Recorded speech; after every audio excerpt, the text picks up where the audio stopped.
I don't know about you, but the images out of Donald Trump's 100-day cabinet meeting was some psychotic North Korean dictator, um, cult-like shit I have ever seen. It's like every time that you think that you've gotten to like, oh, this is crazy. It's like everyone inside of the Trump administration says, "No, no, no, hold Pete Hegseth's 6 beers." And then they just dive all the way in. I mean, from Pam Bondi's hundreds of millions of people that Donald Trump saved to Pete Hegseth's the resurrection of the military from wokeness, to RFK Jr. talking about fetus debris. It is like you take the stupidest people in the world, give them the most important jobs, and that is the idiocracy that we are living in. Folks, it has been a long, long week. Get ready for the Danielle Moodie Show.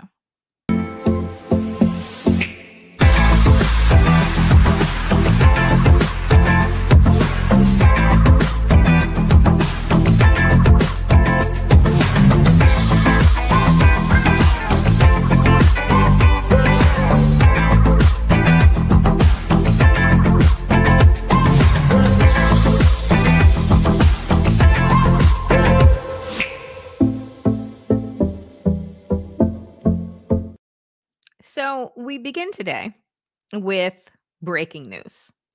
And what was that breaking news? Well, if you watched a couple of hours ago, I put out a short on the announcement that Waltz was exiting the chat, that Mike Waltz, as National Security Advisor, was gone.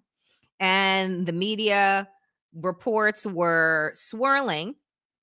And then all of a sudden, a few hours later, Trump to nominate National Security Advisor Mike Waltz as UN ambassador. So Trump said Thursday that he will nominate Mike Waltz to be the U.S. ambassador to the United Nations, confirming earlier reports that Waltz was being ousted as National Security Advisor. But get this. Trump said that Secretary of State Marco Rubio would serve as the interim National Security Advisor until that post was filled. Folks, how many times have you heard in Donald Trump's first term where someone was ousted and then now somebody else is doing 2 or 3 jobs? That is how unserious they take their roles in government. Because I'm sorry, is the Secretary of State not busy doing their very important cabinet role? Should you not have 2, 3 people, or maybe you would appoint his deputy as interim? But no, he was ousted and not given a new position so far as we know. The fact is that I think that Donald Trump is keeping these people around because he doesn't want the bad press. But everywhere you look, he has bad press right now because he has had the worst first 100 days, I think, of any modern president that we have ever seen. He has the lowest poll numbers in 80 years of any other president at this time in their administration. You have to remember that the 100-day benchmark is when you have all of the public's goodwill because you just won a presidential election. But that's not the reality that Donald Trump is living in. And so why are the people not so excited about Trump? As he said, like, why are we not sick of winning and instead just sick of him? Well, because he said stupid shit like this. Trump says kids may just have to live with fewer toys because of his tariffs. Lord, this is what this man said. Quote, maybe the children will have 2 dolls instead of 30, and maybe the 2 dolls will cost a couple of bucks more than they would normally. Trump said during a cabinet meeting at the White House when asked about the prospect of stores nationwide having empty shelves as a result of him ratcheting up tariffs on China. So Donald Trump's response to that is that maybe kids should have $2 instead of 30, but the $2 are going to cost what $30 would actually cost, and that you should just eat that cost because oops.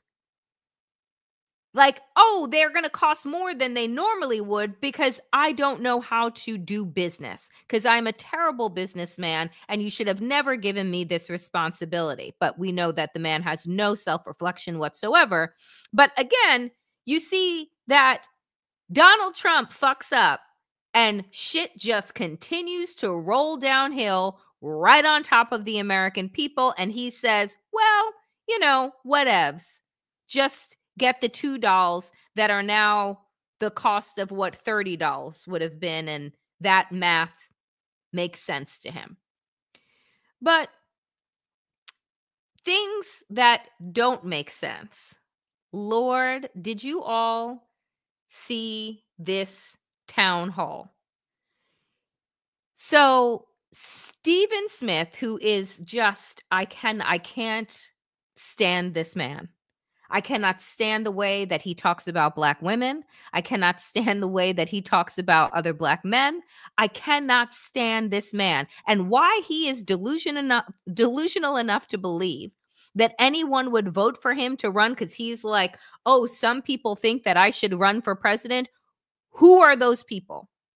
Your mother and whom else, right? Because no one in their right mind listens to you on a regular basis and says to themselves, self, I think that man should pivot from sports and go into the presidency. No one has said that.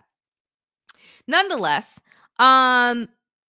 he was on stage just like with clowns, y'all, with clowns. It was him, Bill O'Reilly, and Chris Cuomo holding a quote unquote town hall. Donald Trump was not present at this town hall. No. But he was calling in. Okay.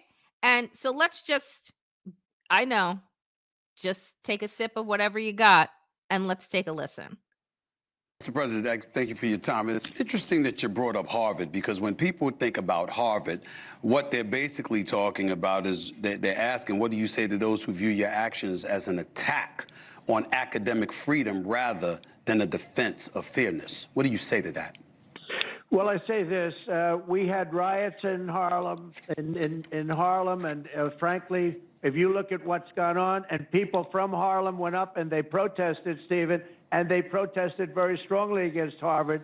They happened to be on my side. You know, I got a very high Black vote. You know that. Very, very high Black vote. It was a very great compliment to me. I did criminal justice reform. I did opportunity zones for one of the greatest economic deals ever for the Black and Hispanic community. I got tremendous. They agree with what I'm doing with respect to Harvard. Harvard gets 4 or 5. What? So here's what I think happened because it just doesn't make any sense. Like, it is an entire SNL skit. So here's what I think happened.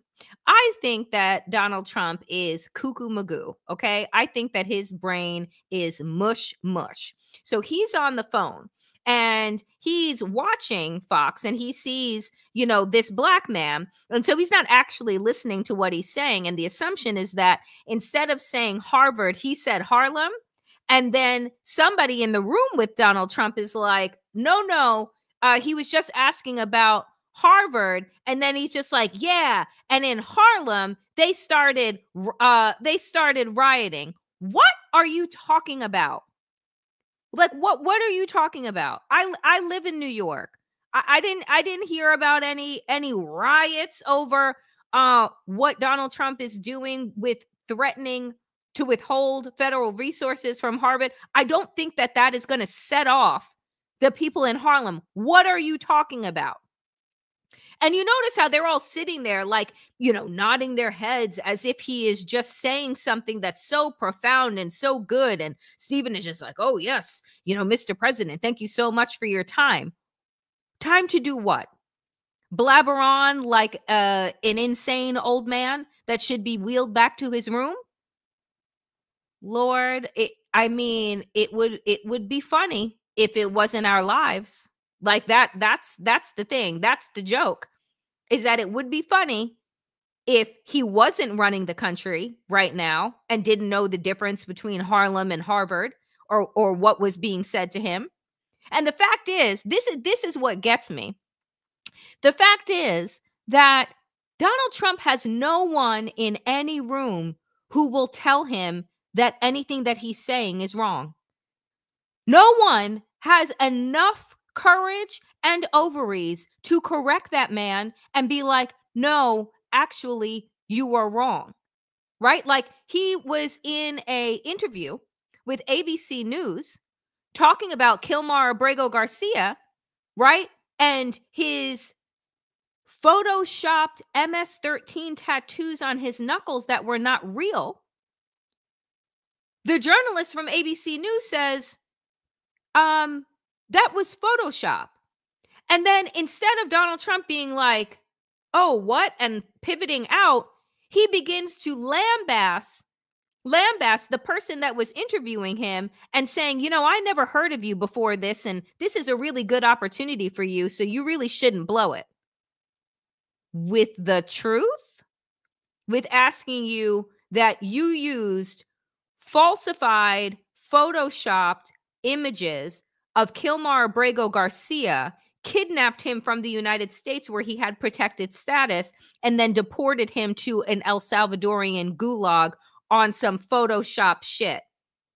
And your reaction to that is to tell somebody, I never heard of you before this, and so you should be grateful that you're talking to me.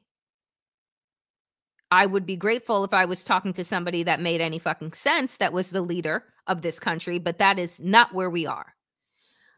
Speaking of which, you know shit is bad. Let me just say this. You know shit is bad when I'm agreeing, Lord, don't strike me down, with Ann Coulter. That's when you know. That's when you know we are literally in hell. Even MAGA is disgusted by Trump's Kim Jong-un style cabinet meeting. That feeling when you agree with Ann Coulter. This is coming out of the New Republic. So, folks, can we just talk about this image for a minute? Can we talk about this image for a minute with the MAGA hats in front of the cabinet members as if this is some type of infomercial? I'm surprised that he did not have them post some type of QR code so that people could scan and buy the hats from his website. And you know, now that I'm speaking that out, I swear to God, we will see that before the end of the year. Right? Get your meme coin here. Get your this, because everything that Donald Trump does is one big fucking infomercial. So this is literally a 2-hour televised cabinet meeting to mark his 100th day in office. Say Trump hosted a 2-hour long televised meeting starring, and this is what I loved about this New Republic article, because they said starring, because again, it's a fucking reality TV show starring each of his cabinet appointees. They all took turns. And if you listen to Wajahat and I yesterday, we did a Substack live. And I think that Wajahat referred to their like sucking up to Donald Trump as verbal fellatio. And I think I almost passed out on air. So they all took turns going around the table talking about how awesome and wondrous Trump is and how honored they were to be in his presence. Barf. Defense Secretary WikiLeaks himself, Pete Hegseth, spoke of, quote, a recruiting renaissance.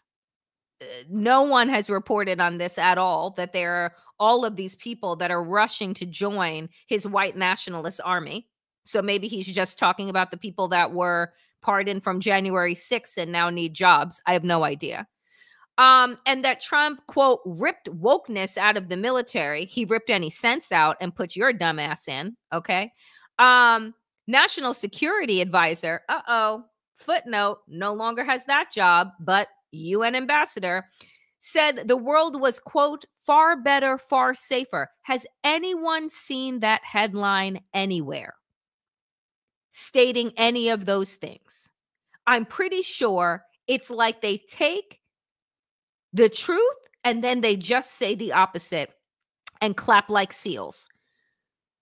But who took the cake in this meeting? To me, I don't know. It's a toss-up between Pam Bondi's dumbass and RFK Jr. And perhaps most notably, Attorney General Pam Bondi claimed that Trump was somehow saved 258 million Americans from overdosing on fentanyl in just 100 days. Folks, how many Americans are in this country? Like 330 million. So Donald Trump, so apparently all of America is on drugs, according to Pam Bondi. And Donald Trump has saved them. He has also learned how to fly.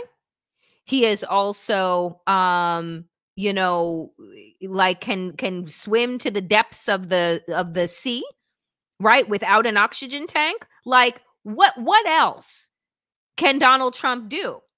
So here's the full quote from Pam Bondi. Since you have been in office, President Trump, your DOJ agencies have seized more than 22 million fentanyl pills, 3,400 kilos of fentanyl, which saved, are you ready for this, media? 258 million lives. Bondi claimed, turning directly to the camera when she said, media.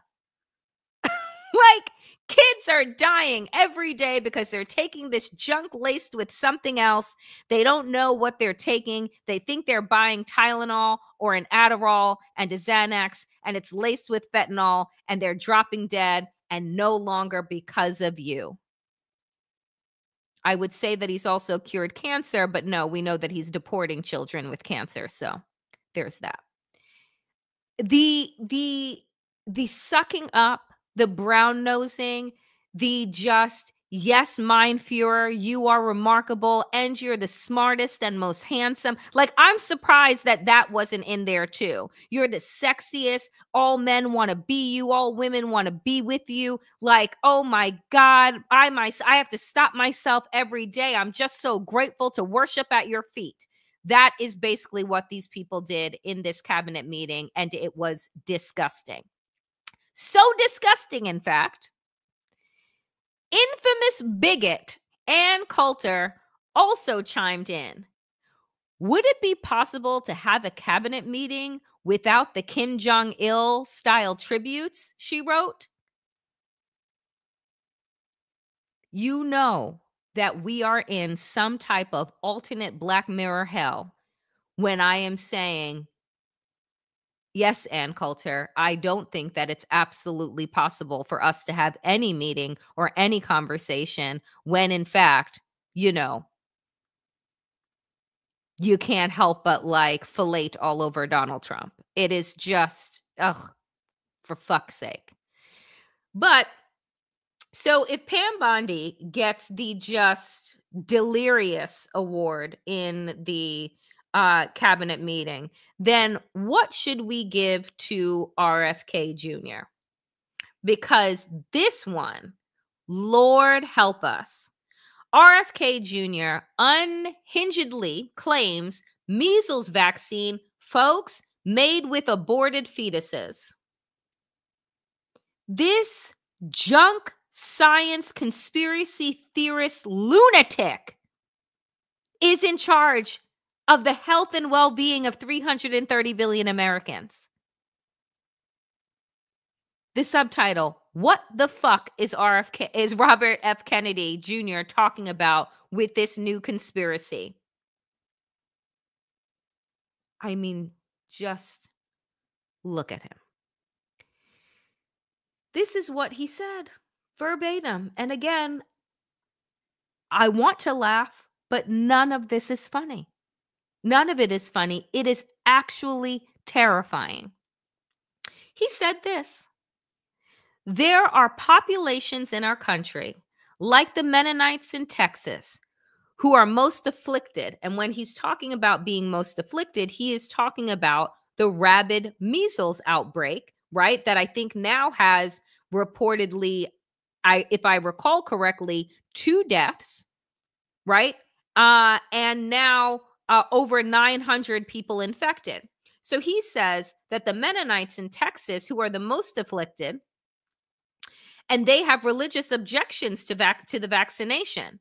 The MMR vaccine contains a lot of aborted fetus debris and DNA particles, so they don't want to take it. So we ought to be able to take care of those populations when they get sick. What? What in the entire fuck are you talking about? Aborted fetus debris? Show us the data. Where did you get this data from? Where did you get this information from? And then goes on to say, we ought to be able to take care of populations when they get sick. Yes, it's called take the fucking vaccines that had eradicated measles until your dumbasses came into office. And now it's back to being endemic. The New Republic had to say then it should go without saying, but the MMR vaccine does not contain pieces of aborted fetuses. The vaccine contains live or weakened measles, mumps, and rubella viruses and ingredients to stabilize the solution. The stupidity is so dangerous, folks. He is also telling people that they need to do their own research.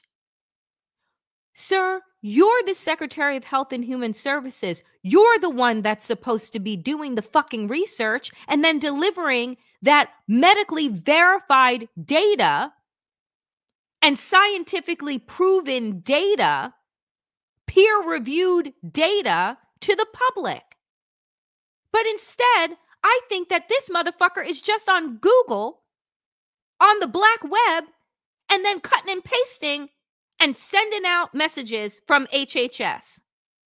Like, when I say to you that I am truly, truly in awe of the stupidity, I really am. When I say that people are going to literally die because they are listening to the Secretary of Health and Human Services and believing that, oh, well, you wouldn't have that job if you weren't qualified. Well, in any other administration, that would be true. But we know that the only way that you get a job in Donald Trump's administration, in this regime, is to flatter him. I'm pretty sure that if tomorrow I woke up and decided that I was full on MAGA and I just wrote, a great testimony of how amazing Donald Trump has been and, and how wonderful he's been to democracy and this, that, and the other thing, I'm pretty sure that I could probably be appointed to lead like the National Archives just on writing a good memo and making sure that it got to Trump. Like, it's so, and this is what Hillary Clinton told us. She told us when she was running for office that Donald Trump was a danger because all Putin and Kim Jong had to do was flatter him. And then you got him. He's like a high schooler just waiting to be asked to prom. And then that person just winks at you, and now you're just all mush. That's Donald Trump. He can't get enough of it. It is just obscene, obscene, obscene. So I don't know what it is that RFK Jr. said. I don't know what it is that he offered, but it must have been real good for him to get this job. Fucking brainworm and all. Like, just for fuck's sake. So you think to yourself, it can't get much worse, right? Like, no, it couldn't possibly be, because talking about, aborted fetus debris, that's just got to be it. I wish that was the case. No, it's not. Because this week, Republicans vote against move to stop ICE deporting, let's scribble that out and put kidnapping U.S. citizens. Yes, you read that completely correct. During a House Judiciary Committee meeting on Wednesday, Democrats tabled amendments to a sweeping budget bill that Trump has dubbed one big, beautiful bill. One amendment introduced by Representative Pramila Jayapal, the Democrat from Washington State, sought to make clear, Immigration and Customs Enforcement cannot detain or deport U.S. citizens under any circumstances. GOP lawmakers killed that amendment. Why it matters? Trump, you remember, in April, floated the idea of sending U.S. citizens convicted of violent crimes to El Salvador. Now, let's just remind ourselves that last month, Donald Trump sat in the Oval Office with President Bukele from El Salvador. And what did Donald Trump say? You got to build 5 more. 5 more. And what was he talking about when he said the 5 more? He was talking about making 5 more CCOTs. The massive El Salvadorian torture prisons, right? And that this time around, he was going to be looking at homegrowns. We're going to get the homegrowns next. Who gets to decide who is a terrorist and who is not?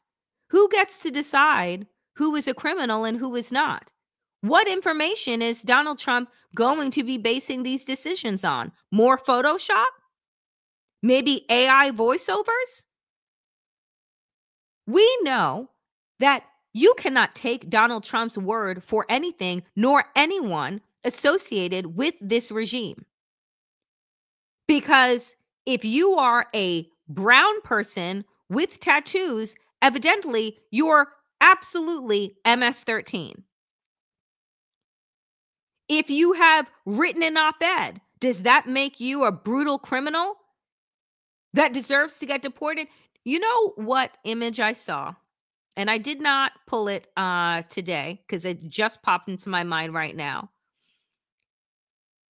Have you seen the image from a Texas detention center where the inmates, the detainees, spelled out SOS? Google that for yourselves right now. Because they are fearful that they are going to be kidnapped from the United States and sent to El Salvador. So drone flying above, because again, media not provided any access. This is exactly why Donald Trump wants Bukele to build as many versions of CCOT as he possibly can, because then he does what he did with the Supreme Court's ruling. The Supreme Court says facilitate the return of Kilmar Abrego Garcia, and he says, It's not in our hands. It's not who would I be as president of the United States to tell another president what they can and cannot do with people in their country? Oh, you would be America, because that's all America has ever done, right? That's all any Western nation has ever done, is dictate how other nations should run their countries, for better or for worse. And usually it is for worse, because they're only interested in other nations for what they can extract, right, to the benefit of the United States or the UK or France or what have you, and not what they can actually provide. This is not a partnership. So when Donald Trump says hot shit like that inside of the Oval Office, like, who would I be to tell him what to do? You would be the president of the United fucking States. That's who. That was given a directive by the Supreme Court of the United States, a co-equal branch of government.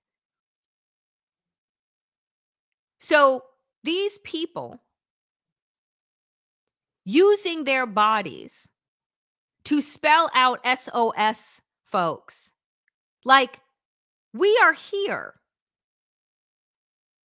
It was, I mean, I say this all the time, every time that I see an image, like the headline of the 4-year-old deported with terminal cancer, or the 2-year-old that was deported, or the children that are being forced to defend themselves without lawyers in court, not speaking English and have no legal representation at all. We know that cruelty is the point, but sometimes, I'm telling you, you take in these headlines, you see these images and these stories, and it breaks your fucking heart. These are human beings. People with loved ones, people who care about them. And Donald Trump and this regime looks at these people and says that they are worthless, they are garbage, they are vermin. And using Nazi-rich language, they are to be exterminated. They could give a fuck what happens. We said, how do you deport U.S. citizens? They're from here. But you just pick them up. And then you throw away the key. So again, for folks who voted for this, the 77 million that said, yeah, Trump is going to take care of those immigrants and he's going to take care of my bottom line. In 100 days, the man is careening us towards a recession. We have no friends and allies in the world except for, Putin. And you could be next. It doesn't matter if you have a birth certificate, a social security card, or passport that says that you are an American citizen. Because Republicans in the House just said that Donald Trump gets to do whatever he wants without any consequences. So you are seeing all of this. And then when Chuck Schumer and other establishment Democrats are asked about whether or not they are going to seek to impeach Donald Trump for the myriad of crimes that he has committed, they say, oh, no, I don't think so. You don't think so? So then why do we bother talking about the rule of law? Why do we bother talking about accountability if you're not going to actually follow up? What we need, what we require, is an actual party of resistance. Because every single day, I can't even tell you how many executive orders. I mean, we showed you the slides yesterday. How many executive orders this man is putting out a day to manufacture chaos so that people live in fear, they snitch on their neighbors, and they do whatever it is that they can to keep their heads above water. We are not going to get through this individually. It is not every person for themselves. It's either we link arms and we defend ourselves together as a collective, or divided we fall. Because I don't see any other path.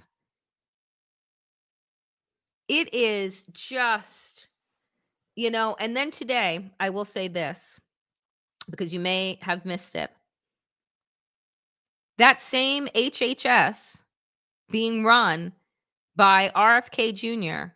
put out a 400-page report today with no scientific evidence whatsoever, misquoting outlets on guidance for trans youth.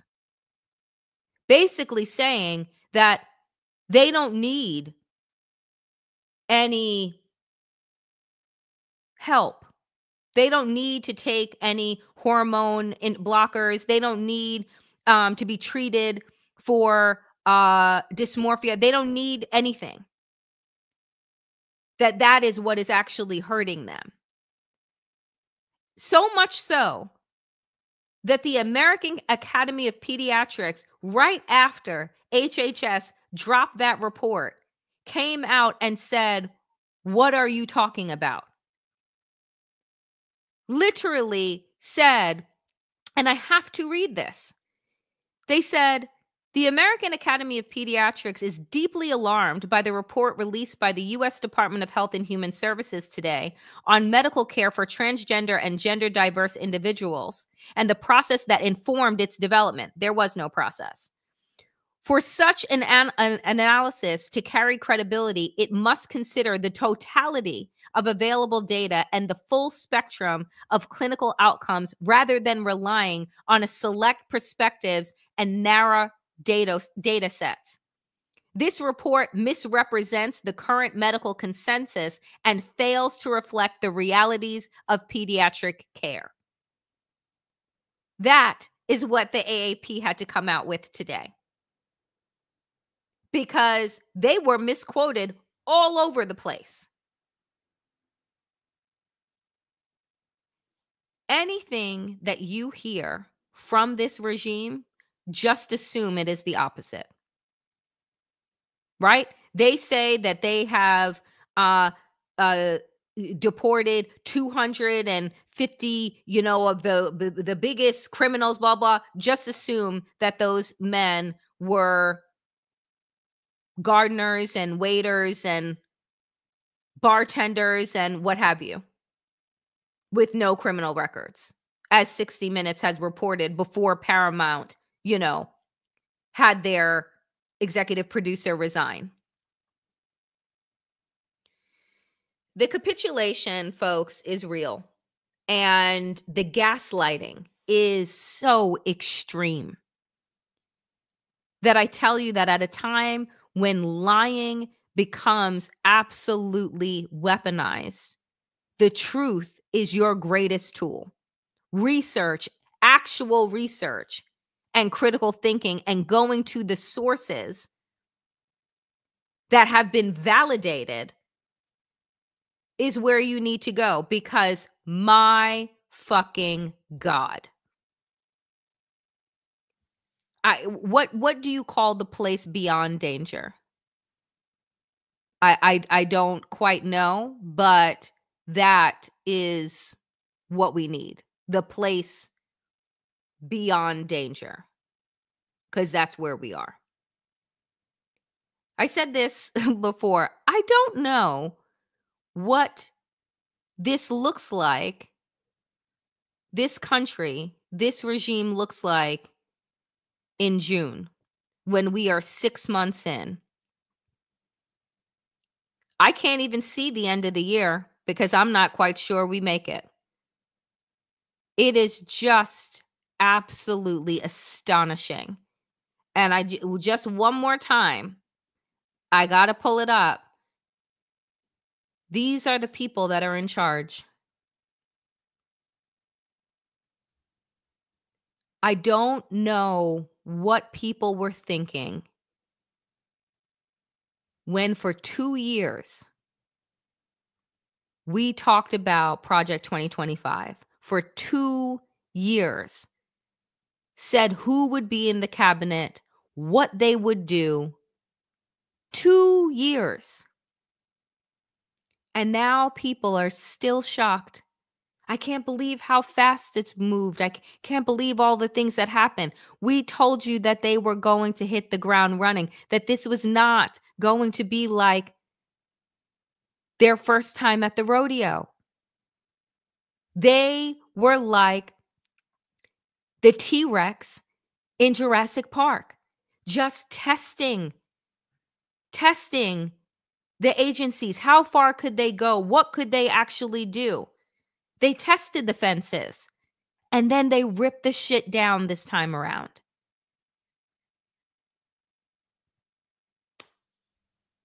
And now the lunatics are running the asylum. And the amount of people that will be harmed, we can't even quantify it at this point. Or maybe I'll be like Pam Bondi and say, it's going to harm at least 258 gazillion people in this country. Fact check be damned. Well, my dear friends, that is it for me today here at the Danielle Moodie Show. And if you have not yet subscribed to this channel, now is your time to like, comment, and subscribe. Help feed the algorithm fairies and get this channel and this show into everyone's feeds. So do like, comment, and subscribe, and share this video once it is posted. Folks, I don't know. I know that sometimes we get to the end of the week, which here the end of the week is Thursday because I need a break. But our call to action today is, today was May Day, and there were worker protests and strikes that are happening, and more people are calling for national strike, including Governor J.B. Pritzker and more. So find your locations, find Indivisible, find a 5501, find your groups and your movements, because we got to, as Rachel Maddow so clearly said, we got to keep protesting and marching and boycotting over and over and over and over again. Because what is clear from what we have seen is that no one is happy with Donald Trump, not even MAGA. But like he said on the campaign trail, you don't need to worry about voting again. Just this one time. So I don't think he cares about his poll numbers. I don't think he cares about what happens in midterms. But he cares how many people keep showing up outside until we get to a fever pitch. So that is it for me today, dear friends. As always, power to the people, and to all the people power. Get woke, stay sane, and in these extraordinarily dangerous and wild AF times, do stay safe. I will see you soon. Be well.